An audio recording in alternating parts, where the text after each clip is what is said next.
अस्सलामुअलैकुम गाइस। मेरा नाम है फ़हाद इमादी और मैं एचयूएसी की फील्ड में लास्ट 17 ईयर से हूँ। 2003 दिसंबर 2003 से जब मैंने अपना जो करियर है वो स्टार्ट किया था। अकाउंट्स और एस्टिमेशन असिस्ट कर रहा था मैं दोनों में पैरेलल। और पहला प्रोजेक्ट जो मैंने असिस्टेंट एस्टिमेशन ऑफिसर मैंने कोड किया था वो था बहरिया यूनिवर्सिटी 2004 के अंदर, जो कि हम लोगों ने विन कर लिया था। और फिर बाद में उसकी एग्जीक्यूशन मैंने उसकी प्रोजेक्ट कोऑर्डिनेशन भी किया। और क्या नाम है, एग्जीक्यूशन में मेरा ऐसा इतना कोई रोल नहीं था, लेकिन प्रोक्योरमेंट और क्या नाम है आपका, आप ये कह सकते हैं कि लॉजिस्टिक्स के अंदर जो है ना मेरा बड़ा रोल रहा।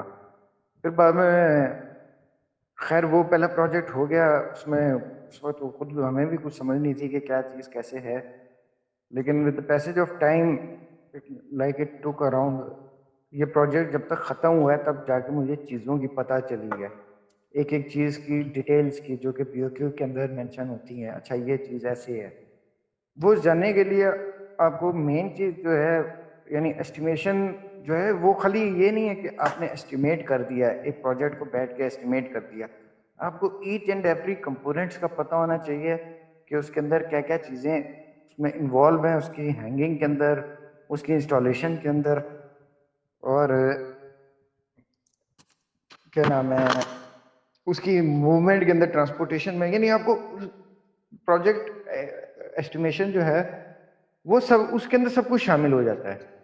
अगर आपने प्रोजेक्ट एस्टिमेशन कर रहे हैं और आपने प्रोजेक्ट को में यानी आपने साइट पे जाके नहीं देखा हुआ कि ये काम किस तरह से होता है, तो आप नहीं कर सकते। आपको फ्रॉम द स्क्रैच हर चीज़ का पता होना चाहिए कि क्या चीज़ें इसके अंदर इन्वॉल्व हैं। फिर आपके कौन कौन से सप्लायर्स इसके अंदर इन्वॉल्व हैं, आपके सप्लायर्स के साथ अच्छे कॉन्टैक्ट्स होने चाहिए। तो इस तरह से फिर मेरा पहला प्रोजेक्ट जो मैंने सेल्फ पे कोड किया था वो नेशनल मॉन्यूमेंट का था। पाकिस्तान मॉन्यूमेंट उस वक्त उसका नाम था, जो कि इस्लामाबाद के अंदर ज़ीरो पॉइंट के अंदर है। इसकी मैंने एस्टिमेशन भी इंडिपेंडेंट किया था, और उधर भी मेरा यही लॉजिस्टिक्स और क्या नाम है प्रोजेक्ट कोऑर्डिनेशन, काफ़ी सारी चीज़ें मेरी इन्वॉल्व थी उसके अंदर। और फिर बाद में मैंने, और उस वक्त मैं ओरिएंट इंजीनियर्स में जॉब करता था, फिर मैं कंपनी स्वैप की और दूसरी कंपनी में आया, तो उधर मुझे थोड़ा सा और एक्सपोजर मिला। यानी आप जैसे जैसे बढ़ते जाते हैं, अगर आपके पास एक जगह पे बढ़ने की गुंजाइश ख़त्म हो रही है, यानी आपके जो सीनियर्स हैं वो आपको अपॉर्चुनिटीज़ नहीं दे रहे, हाँ, या आपको डेडलॉक लग रहा है, तो मैंने भी अपनी जॉब स्वैप किया और एक दूसरी कंपनी में गया। उधर मैंने सबसे बड़ा प्रोजेक्ट जो उस वक्त, ये आपको मैं बता रहा हूँ 2010 की बात, जो सबसे बड़ा प्रोजेक्ट था उसमें मार्केट के अंदर, वो 47 करोड़ का था। फौजी टावर, एफएफसी, फौजी फर्टिलाइजर कंपनी का। ये सदर के अंदर, पिंडी सदर के अंदर ये बना हुआ है। तो वो टेंडर में हमारी कंपनी ने बड़े एस्टिमेशन जायंट्स को बुलवाया और उनसे सारे ये एस्टिमेट कराने के लिए करवाया, और मुझे उनका असिस्टेंट रखा। वो प्रोजेक्ट लूज हो गए, हम लोगों ने लूज कर लिया। और खैर लूज हो गया तो मुझे उस वक्त तक जो है ना तकरीबन 6-7 ईयर्स का एक्सपीरियंस हो चुका था। तो मैंने एक अपने कंपनी के डायरेक्टर को एक अपनी दिया कि हम लोग ये प्रोजेक्ट अभी भी ले सकते हैं, क्योंकि प्रोजेक्ट उस वक्त एक कंपनी थी नाइडस, उन्होंने विन कर लिया था। तो मैंने उनके डॉक्यूमेंटेशन वगैरह देखी थी, तो वो लोग कहीं पे मार खाते थे, लाइक इंजीनियरिंग काउंसिल के अंदर वो लोग क्या नाम है रजिस्टर्ड थे, लेकिन उनकी कैटेगरी कम थी। वो एक मैंने फॉरवर्डिंग लेटर बना के उनके क्लाइंट को भेजा के क्या नाम है ये लोग तो फॉल ही नहीं करते हैं इस प्रोजेक्ट के लिए। तो उन्होंने उसका रीटेंडर पे चले गए। रीटेंडर पे गए तो मैंने ही किया उसको, यानी फिर बाद में मैंने डायरेक्टर से रिक्वेस्ट किया कि मैं इंडिपेंडेंटली ये प्रोजेक्ट को मैं देखना चाहता हूँ, विन हो गया तो ठीक है, नहीं हुआ तो हम लोग तो पहले ही लूज कर चुके थे। तो डायरेक्टर हमारे नसीर बेग साहब होते थे, होते हैं, अभी भी हैं, बड़े जबरदस्त आदमी थे। उन्होंने कहा करें आप यकीन माने वो प्रोजेक्ट मैंने 52 करोड़ पे लॉक किया।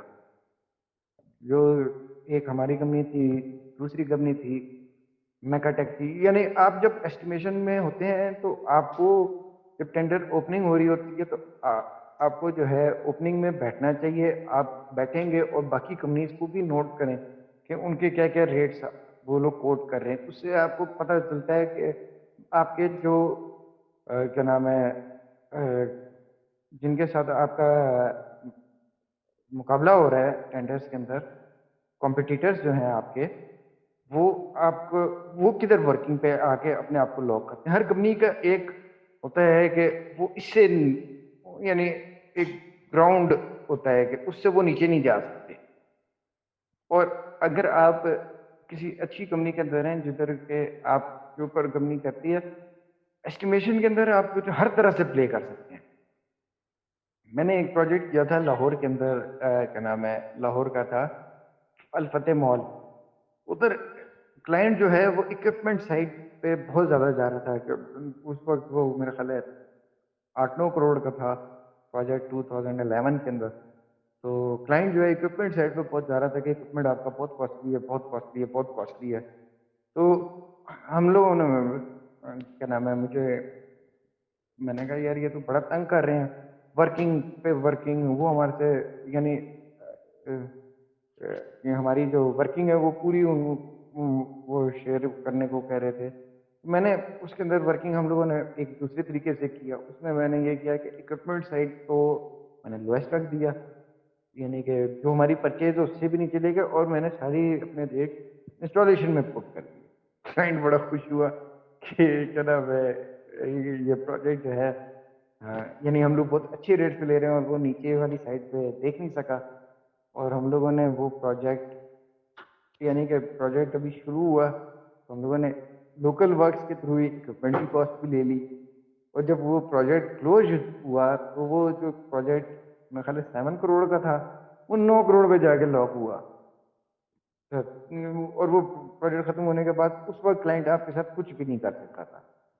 तो इस तरह से मैंने मोर देन इस वक्त 100 प्रोजेक्ट्स जो है वो एस्टिमेट कर चुका हूँ। और अगर मैं अपनी वैल्यूएशन करूँ तो 100 में से आउट ऑफ 90 जो है वो प्रोजेक्ट्स मैंने विन किए हैं। और अपनी लास्ट जॉब के अंदर जो है उसमें मैं कुछ 2 प्रोजेक्ट्स टेंडर किए थे, लूज किया है, लेकिन थर्ड मैंने विन किया था।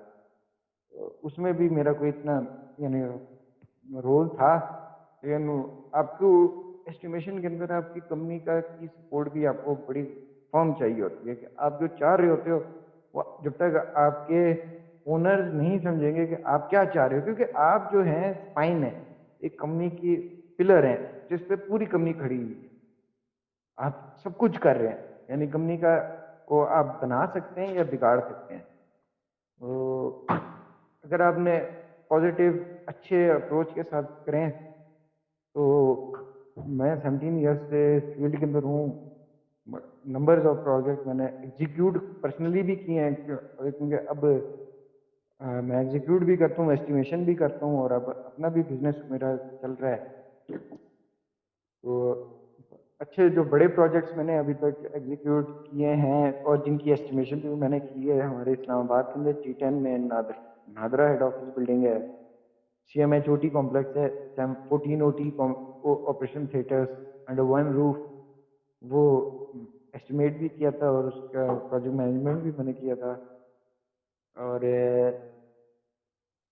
क्या नाम है, सेंटोरस के अंदर मैंने बड़ा क्लोजली हम लोग पहुंचे थे।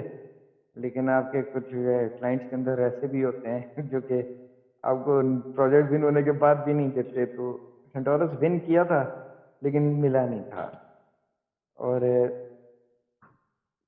ऐसे नंबर ऑफ HMC पिशावर, आपका national monument, telecom foundation, barrier university, engineering council, Islamabad का इंजीनियरिंग काउंसिल, फॉरेन ऑफिस, आपका इस तरह से, यानी मोर देन 100 प्रोजेक्ट्स तो इस वक़्त हो चुके हैं, छोटे-बड़े सारे मिला के।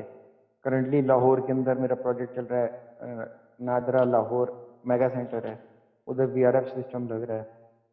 तो बहुत ज़बरदस्त, अगर आप इस पे सीरियसली इसको एस्टिमेशन को लें, तो sky is the limit. Hopefully आपको मेरी इस स्पीच से कुछ मोटिवेशन मिली होगी। अल्लाह हाफ़िज़।